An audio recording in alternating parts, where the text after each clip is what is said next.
सोनी के फ्रेंड्स, कैसे आप सब लोग? उम्मीद करती हूँ खैरियत से होंगे। आज एक नई कहानी के साथ आई हूँ मैं, जिसका नाम है सुरभि परी और सुगंध का जादू। सुगंध डोंगे के चमकते बगीचे में एक छोटी सी परी रहती थी, सुरभि परी।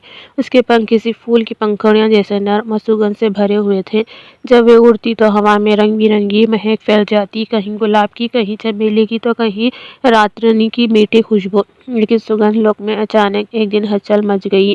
रात के अंधेरे में कोई रहस्यमयी छाया सारे फूलों से खुशबू छा रही थी। सुबह जब सूरज निकला तो पूरा बगीचा बिना महक का हो चुका था। फूल उदास थे, मधुमक्खियां रास्ता भटक रही थी और हवा बिना खुशबू की बिल्कुल सूनी लग रही थी। रानी महक ने सुरभि परी को बुलाकर कहा, केवल तुम्हारा जादू इस धरती की खुशबू वापस ला सकता है। जाओ, छुपी हुई सुगंध को ढूंढ लाओ।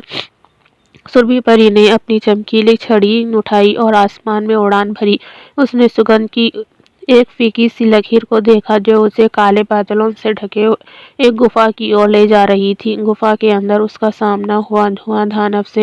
धुआंधार हुए और बदबू का राजा था। वे चिल्लाया, दुनिया में इतनी खुशबू क्यों नहीं होनी चाहिए? अब सब जगह सिर्फ मेरी धुन और बदबू रहेगी। सुरभि परी मुस्कुराई। उसने अपने पंखों को फड़फड़ाया और इसमें से हल्की सी चमकदार खुशबू की लहर धुआंधार की ओर भेजी।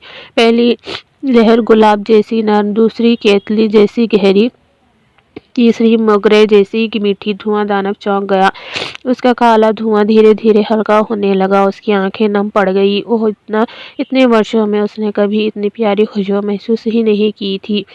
धुआंधार बोला, मैं खुशबू से नफरत नहीं करता, मैं बस कभी खुशबू महसूस नहीं कर पाया। सुरभि परी ने अपनी सुगंध से उसे घेर लिया। उसका दिल नरम हुआ और उसने सारे फूलों की खुशबू वापस लौटा दी। उस दिन से धुआंधार ने अपने धुएं को सुगंध में बदलने की कला सीख ली। अब वे फूलों की रक्षा करता है और धुन को गुलाबी, नीली, सुनहरी, हल्की खुशबू में बदल देता है। सुरभि परी जब सुगंध लोग वापस लौटी तो बगीचा फिर से महक उठा। हर फूल उसके सम्मान में और भी मीठी खुशबू देने लगा। और सुरभि परी वे आज भी उड़ती है। जहाँ उदासी होती है वहाँ खुशबू और खुशी से ले जाती है, क्योंकि सुगंध का जादू सिर्फ हवा में नहीं, बेलों में भी बसता है।